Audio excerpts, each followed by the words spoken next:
함진규 TV 시청자 여러분 안녕하십니까? 함진규입니다.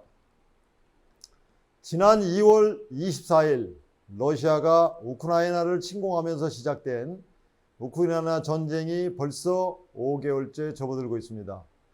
종전에 관한 이야기는 아직 들려오지 않고 있는데요. 오히려 최근 러시아 푸틴 대통령은 우크라이나에서 아직 러시아군의 본격적인 작전은 시작되지도 않았다면서 확전 가능성마저 시사했습니다.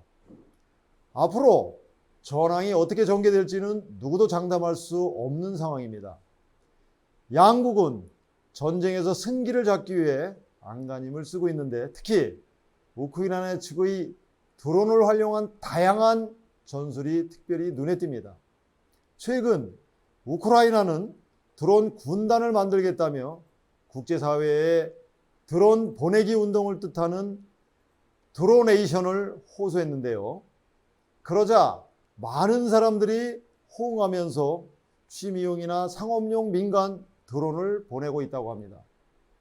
여기에 더하여 군용 정찰 드론 200대를 구입할 수 있도록 돈도 기부해달라고 요청하고 있습니다.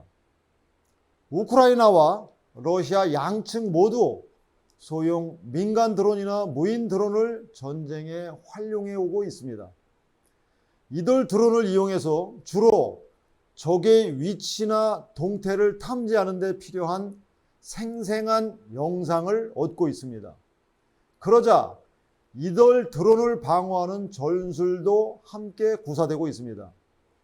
양측은 이들 소형 민간 드론들을 통해 얻는 실시간 영상을 토대로 포격 목표물의 위치를 매우 정확하게 설정합니다. 필요시에는 신속하게 목표물의 위치를 정정할 수도 있습니다. 그러나 이제는 이런 드론의 활약을 방해하는 전자 방어 수단이 점차 증가하면서 민간 드론의 실전 효과를 잠식하고 있습니다. 우크라이나 군이 계획하고 있는 드론 군단은 조달, 유지보수, 교체, 운영자 교육 등이 모두 포함되어 있는 복합적인 프로그램입니다. 드론 군단은 최신 기술을 사용하여 2470km에 이르는 전선을 끊임없이 실시간으로 감시하면서 적의 공격에 대해서는 효과적으로 대응할 수 있는 역할을 수행하게 됩니다. 이 프로그램 관계자에 따르면 드론 군단 구성의 1차 목표는 전선 150km를 커버할 수 있도록 고성능 카메라와 GPS, 지도 제작 프로그램이 탑재되어 있는 전술 드론을 확보하는 것입니다. 물론 이 목표를 달성하는 데는 군용 드론뿐만이 아니라 소형 민간 드론도 유용하게 활용할 수 있습니다. 그래서 우크라이나군은 국제사회에 민간이 보유하고 있는 드론들을 기증해달라고 요청하고 있습니다. 그러면서 이 드론 분해기 운동으로 다양한 기능의 민간 드론 수천 대를 모을 수 있을 것으로 기대하고 있습니다. 폴란드와 미국에 있는 두 곳의 거점에서 요구 조건에 부합하는 민간 드론을 기증받고 있습니다. 우크라이나 디지털 혁신부 미카일로 페도로프 장관은 민간 기업들의 동참도 호소하고 나섰습니다. 그는 이 프로젝트가 드론 제조사들에게 혹독한 조건에서 제조 기기를 시험해 볼 수 있는 절호의 기회가 될 것이라며 기업들을 설득하고 있습니다. 이 드론 보내기 운동은 지난 금요일에 시작됐는데 벌써 570만 파운드, 우리 돈으로 약 90억 원을 모금했다고 합니다. 이 돈으로는 군용 드론 2대를 살 수 있습니다. 이와 함께 기증받은 소형 민간 드론도 수십 대에 이른다고 합니다. 소형 민간 드론들도 이미 전장에서 눈부신 활약을 펼치고 있습니다. 러시아 역시 소형 민간 드론을 활용하고 있습니다. 올해 초 페도로포 장관은 민간 상업용 드론 제조 선두주자 중 하나인 중국 DJI사에게 러시아의 드론을 판매하는 것을 중단할 것을 촉구했는데요. 그러자 중국 회사 입장에서는 심한 간섭 같은 요구인데도 결국 DJI는 러시아와 우크라이나 양측 모두에게 판매를 중단했습니다.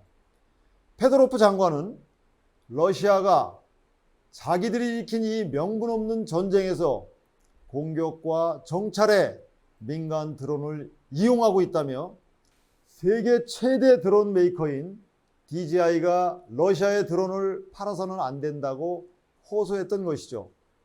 우크라이나 드론 제조사인 드론 UA의 벨레이 이아코벤코 대표는 DJI가 양측 모두에게 드론 판매를 중단하는 바람에 우크라이나에서 드론 생산 원가가 너무 높아졌을 뿐만 아니라 러시아는 벨라루스를 통해 드론을 계속 확보하고 있는 상황이라고 말했습니다.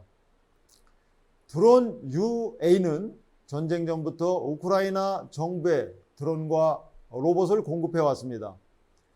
이아코벤코 대표에 따르면 드론은 앨런 머스크의 스타링크 위성 인터넷 시스템과 전문 무선 장비와 더불어 지금 우크라이나에게 가장 필요한 기술이라고 합니다.